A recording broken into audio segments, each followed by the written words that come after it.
नमस्कार दोस्तों, मैं Gaurishankar sir GS computer institute में आपका स्वागत है। आज मैं बात करूंगा ओएमआर मशीन और ओएमआर सीट के बारे में। ओएमआर सीट को कैसे मशीन द्वारा चेक किया जाता है। आप जानते ही हैं कि बोर्ड परीक्षा हो या कोई कंपटीशन एग्जाम हो, सभी जगह ओएमआर का काफी ज्यादा यूज हो रहा है। और आजकल जो है लगभग जितना भी कंपटीशन एग्जाम चल रहा है, आसानी से ओएमआर सीट का इस्तेमाल करके बच्चे अपना आंसर्स को सबमिट कर रहे हैं। तो इसके बारे में हम समझेंगे कि आखिर चेक ओएमआर सीट में कहाँ हमें सावधानियां बरतनी चाहिए और क्या क्या गलतियां होने पे ओएमआर हमारा रिजेक्ट हो जाएगा, या ओएमआर में क्या क्या गलतियां नहीं करना चाहिए। इस वीडियो में आपको 3 ऐसे गलतियां बताऊंगा जो किसी को नहीं करना चाहिए, नहीं तो उससे क्या होगा ना, उसका ओएमआर सीट जो है रिजेक्ट हो सकता है। ओएमआर सीट का उपयोग करने के पीछे का रीजन ये है कि कोई भी छात्रों का प्राप्तांक हो या छात्रों का जो रिजल्ट सबमिट किया गया, जो भी आंसर सबमिट किया गया हो, या उसके रिजल्ट का प्रोसेसिंग करने में काफी आसान होता है और बहुत जल्दी से उसका रिजल्ट आसानी से ये निकाला जा सकता है। निकालने का मतलब ये है कि बच्चे जो भी ओएमआर सीट में जो भी सबमिट किए हैं अपने आंसर्स को, उस आंसर्स को मशीन के द्वारा काफी जल्दी से उसको प्रोसेसिंग किया जा सकता है और उसके नाम के साथ साथ पूरे प्राप्तांक को स्क्रीन पे आसानी से देखा जा सकता है। आप सामने देख रहे होंगे स्क्रीन पे किस तरह से आपके स्क्रीन पे वो ओएमआर सीट्स को ओएमआर मशीन के द्वारा कैसे स्कैन किया जा रहा है, और स्कैन करने के बाद एक छोर से यानी कि एक ड्रॉ से दूसरे ड्रॉ में आसानी से जा रहा है। तो ओएमआर सीट का इस्तेमाल इसके लिए भी अधिकतर किया जाता है। ओएमआर सीट का जितना स्पीडली से यूज हो रहे हैं, जितना बच्चे को आसान लगते हैं, या कंप्यूटर्स जो प्रोसेसिंग जितना जल्दी कर पा रहे हैं, या कंप्यूटर जो है जितना फास्ट में रिजल्ट कंप्यूटर्स के द्वारा निकाला जा रहा है ओएमआर सीट का उपयोग करके, उतना ज्यादा ही उसमें बच्चे गलतियां भी कर रहे हैं। और कहीं ना कहीं बच्चे क्या होते हैं ना कि एग्जाम्स देने के बाद उनके मन में कहीं ना कहीं ये डाउट हो जाते हैं कि हमने ओएमआर सीट में ये गलतियां कर दिए हैं, तो क्या हमारा ओएमआर से रिजेक्ट हो सकता है क्या, इसका भी मन में कहीं ना कहीं डाउट रहता है। तो इसको हम लोग इस वीडियो में क्लियर करेंगे कि कौन कौन गलतियां करने के बाद हमारा ओएमआर सीट रिजेक्ट होता है, कौन कौन गलतियां को कैसे सुधारा जा सकता है। सब बच्चे के माइंड में रहता है कि बहुत सारे कि कहीं ना हो सकता है कि हमारा ओएमआर चेक ना हो, ओएमआर चेक हो लेकिन हमारा उसे ओएमआर का हो सकता है मार्क्स ना मिले, उस नंबर का कुछ ना कुछ गलतियां होता है, या ओएमआर चेक में कहीं ये रोक ना दे, है ना, या हमारा मार्क्स जो है सही या कंप्लीटली हमारा मार्क्स ना मिले हमें। तो ये कहीं ना कहीं बहुत सारे उसके मन में डाउट रहता है, और इस वीडियो में वही डाउट को हम लोग क्लियर करेंगे कि आखिर वो क्या गलतियां होने पे भी आपका मार्क्स मिल जाएगा और क्या गलतियां नहीं करना चाहिए। ये सब चीजें इस वीडियो में क्लियर होने वाले हैं। इस वीडियो में अंत तक आप बने रहें। बात करते हैं कि ओएमआर का पूरा नाम होता है ऑप्टिकल मार्क रीडर, और ओएमआर सीट क्या होता है। तो ओएमआर सीट जो होता है जिसपे हम आंसर्स को मार्क करते हैं, यानी गोला में जो है वो फिल करते हैं, और फिल करने के बाद जो हम सबमिट करते हैं वो ओएमआर सीट कहलाता है। लेकिन ओएमआर एक मशीन, ऑप्टिकल मार्क रीडर एक मशीन होता है जो ऑप्टिकल मार्क सीट को, है ना, ओएमआर सीट को जो रीड करता है उसे ओएमआर बोलते हैं। ठीक है, तो ओएमआर सीट हम समझ में आ गया कि जो सीट आपके स्क्रीन पर दिख रहा होगा कि ये ओएमआर सीट होता है जहाँ पे बच्चे आंसर को सबमिट करते हैं, और आंसर सबमिटेड सीट को जो चेक कर पाता है मशीन, उस मशीन को ऑप्टिकल मार्क रीडर मशीन बोलते हैं। वो एक इनपुट डिवाइस होता है जो आप स्क्रीन पर देख रहे होंगे लाइव कैसे ओएमआर सीट को चेक किया जा रहा है, और ओएमआर सीट को जो चेक कर रहा है वो ओएमआर मशीन है।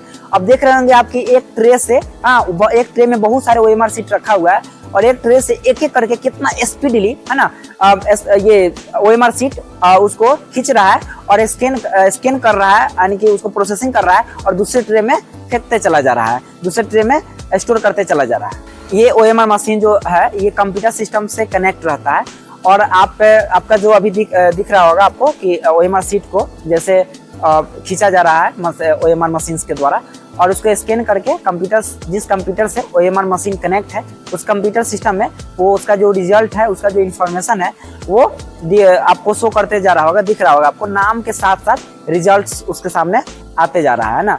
तो ओएमआर सीट को स्कैन करके, और जिस भी सिस्टम से आपका ओएमआर मशीन कनेक्ट है वो ओएमआर मशीन उस सिस्टम में बच्चे का टोटल नाम के साथ जो भी आंसर्स को प्राप्त किए, प्राप्तांक उनका जो है वो ऐड होते चला जाता है, और ये कंप्यूटर सिस्टम में आसानी से वो स्टोर हो जाता है। जो रिजल्ट है एक साथ यानी स्कैनिंग के साथ तैयार होते जाता है। जितना फास्ट ओएमआर को मशीन खींच रहा है उतना फास्ट कंप्यूटर सिस्टम में बच्चे के नाम, मार्क्स, सारा चीजें स्क्रीन में स्क्रीन पर ऐड करते चलने के कंप्यूटर सिस्टम में ऐड करते चल जा रहा है और आपको स्क्रीन पर ये दिखा रहा है। तो इसी तरह से वो OMR शीट स्कैन होता है और बच्चे का रिजल्ट तैयार होता है। यानी फैक्ट 1, यानी कि सबको ध्यान रखना चाहिए कि वैसे स्टूडेंट जो OMR शीट पे मान लीजिए कि 4 ऑप्शंस हैं, है ना, MCQ क्वेश्चन है, तो 4 ऑप्शंस में अगर 2 ऑप्शंस को, एक ऑप्शंस को गोला घेरना था लेकिन 2 ऑप्शंस का गोला घेर दिया, तो उस स्थिति में क्या करता है OMR शीट उसको इनवैलिड मानता है। यानी कि OMR जो मशीन जो है, अगर एक गोला भर दिए है और दूसरा गोला भी भर दिए क्योंकि आपको एक आंसर चुनना था, तो इस स्थिति में OMR शीट इनवैलिड मानता है उस आंसर को। तो कभी ये गलतियां नहीं करना चाहिए कि हमें एक आंसर के लिए 2 आंसर्स को, यानी कि 2 गोला को हम फिल करेंगे। इसमें वो चेक ही नहीं करता है और बच्चे को मार्क्स नहीं मिल पाता है। देखिए, आप देख रहे होंगे किस तरह से स्कैनिंग वो कर रहा है। तो स्कैनिंग में उसमें सेट ये रहता है कि OMR शीट में अगर एक, यानी कि एक ऑप्शंस में, एक क्वेश्चंस में एक ही गोला उसको ब्लैक या ब्लू दिखना चाहिए। अगर एक से ज्यादा गोला उसको फिल मिला तो उस स्थिति में उसको इनवैलिड वो समझ जाता है कि कहीं ना कहीं ये गलती कर रहा है और इनवैलिड उसको। दूसरा जानकारी होना चाहिए कि अगर मान लीजिए कभी कभी होता है कि एक गोला को हम आंसर सोचे कि ये आंसर है और उस गोला को हम रंग रहे हैं ना, गोला को फिल कर रहे हैं और उस स्थिति में थोड़ा सा फिल किए, याद आया कि नहीं ये तो नहीं होगा, दूसरा होगा, फिर हम दूसरा गोला को, एक गोला को पूरा नहीं किए हैं और दूसरा गोला को घेरे पूरा कर दिए, मतलब एक गोला पूरा हम घेरे हैं और एक गोला को पूरा फिल नहीं किए, उस स्थिति में भी आपको नंबर नहीं मिलता है और उस क्वेश्चन को इनवैलिड माना जाता है। हाँ, एक चीज आपको मैं बता दूं कि OMR शीट को रिजेक्ट नहीं करता है, सिर्फ उस क्वेश्चन को इनवैलिड कर दिया जाता है और उसका मार्क्स आपको नहीं मिलता है, मार्क्स का नुकसान। सावधानी क्या क्या रखना चाहिए हमें OMR शीट को। OMR शीट आपको मिला तो आप उसको मोड़े नहीं, फोल्ड नहीं करें। हाँ, दूसरा ये है कि कहीं भी उसको निशान वगैरह नहीं लगा।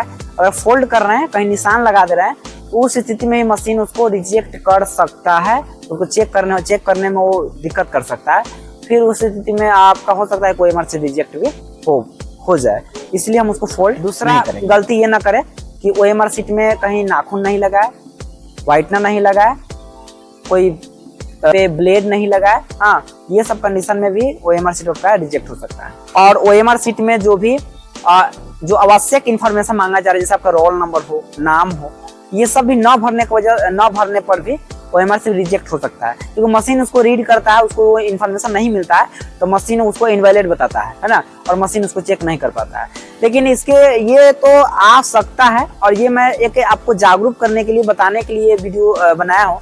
लेकिन एक और चीज मैं बता दूं कि कभी कभी ऐसा मिस हो जाता है बच्चे से, और कभी कभी वो फिल नहीं कर पाते हैं, तो घबराने की जरूरत नहीं है। बोर्ड ने उसका भी व्यवस्था बनाया हुआ है और उस चीजों को जो कमी थोड़ा बहुत हो जाता है उसको कोशिश बोर्ड के द्वारा किया जाता है, अलग से टीम है तो उसको कंप्लीट करके और उसको OMR को फिर से सही पूरा किया जाए, है ना। लेकिन ऐसा भी है कभी कभी मान लीजिए कभी फोल्ड ही कर दे, या कभी कभी वहाँ पे गलती से कुछ थोड़ा बहुत हो जाता है जो OMR शीट को मशीन उसको स्कैन नहीं कर पाता है, तो उस स्थिति में 2 बार 3 बार अगर मान लीजिए OMR को कौन व्यक्ति है जो उसको चेक करने वाला है ना, तो वो व्यक्ति किस टाइप के है, किस तरह से व्यक्ति है, उस पर भी डिपेंड करता है। कभी कभी होता है कि आपका OMR शीट को वो मशीन रिजेक्ट करे, ना ले, तो उस स्थिति में वो व्यक्ति को क्या करना है, फिर से 2 बार 3 बार 4 5 उसको ट्राई करने पर OMR मशीन उस शीट को फिर से ले लेता है और स्कैन कर पाता है। लेकिन ऐसे व्यक्ति हो जो उसको ना चाहे तो छोड़ सकता है, रिजेक्ट हो सकता है। लेकिन वैसे नहीं, उसके ऊपर भी दबाव रहता है और OMR को 2 बार 3 बार करके उसको स्कैन हर हाल में करता है और कोशिश करता है कि उस रिजल्ट को बच्चे का हम स्क्रीन पे ले ले, यानी कि कंप्यूटर में रिकॉर्ड कर ले। तो ये रहा OMR का डिटेल्स दोस्तों। अगर आप लोग ये सब सही से आप फॉलो कीजिएगा तो OMR में कहीं भी गलतियां ना हो। एक और चीज मैं बता दूं लास्ट में आपको, OMR में कभी भी कोशिश कीजिएगा ब्लैक पेन का ही इस्तेमाल करना, और जो गोला मिले उस गोला को पूरा रंगना। अगर आप आधा रंग देते हैं तो उस स्थिति में OMR आपका क्वेश्चंस को डिटेक्ट नहीं कर पाएगा, क्वेश्चंस को रीड नहीं कर पाएगा, और आपको लगेगा कि हम तो सब आंसर दे कर आए हैं, लेकिन बहुत ऐसे क्वेश्चंस होगा जिसका आपको नुकसान हो जाएगा, नंबर आपको नहीं मिल पाएगा। तो ये ध्यान रखना चाहिए। और ब्लू से भी कीजिए, कोई दिक्कत नहीं, लेकिन ब्लैक ज्यादा रीड करता है, ब्लैक रीड अच्छा से कर पाता है, इसलिए ब्लैक रखिए। और OMR ये गोला को रंगने के लिए अलग से OMR रंगने के लिए पेन आता है, ठीक है, रोरिटो वगैरह का आता है, तो कोशिश कीजिए कि वो पेन का इस्तेमाल करें। 1-2 बार घुमाइएगा, आसानी से OMR फुल फिल हो जाएगा। आधा अधूरा कभी रंगना नहीं है, ठीक है। नहीं नाखून लगाना, नहीं ब्लेड लगाना है, नहीं व्हाइटनर लगाना, नहीं फोल्ड करना है, ये सब ध्यान रखना। और आवश्यक जो इन्फॉर्मेशन वो काफी जरूरी है उसको फिल करना। अगर सब सही जवाब दे दिया, आवश्यक आप इन्फॉर्मेशन नहीं फिलअप किया, तो उस स्थिति में आपका ओएमआर कहीं रिजेक्ट हो जाता है, समझिए कितना नुकसान होगा। ये सब ध्यान देना चाहिए। आप देख लिए होंगे लाइव किस तरह से मशीन कैसे ओएमआर को स्कैन करता है, और कहाँ का गलतियां होगा तो ओएमआर आपका स्कैन नहीं हो पाएगा। तो इसको ध्यान दीजिएगा, और आपको वीडियो अच्छा लगेगा तो अपने दोस्तों के साथ भी शेयर जरूर कीजिएगा। नमस्कार दोस्तों, फिर से धन्यवाद। जय हिंद, जय भारत।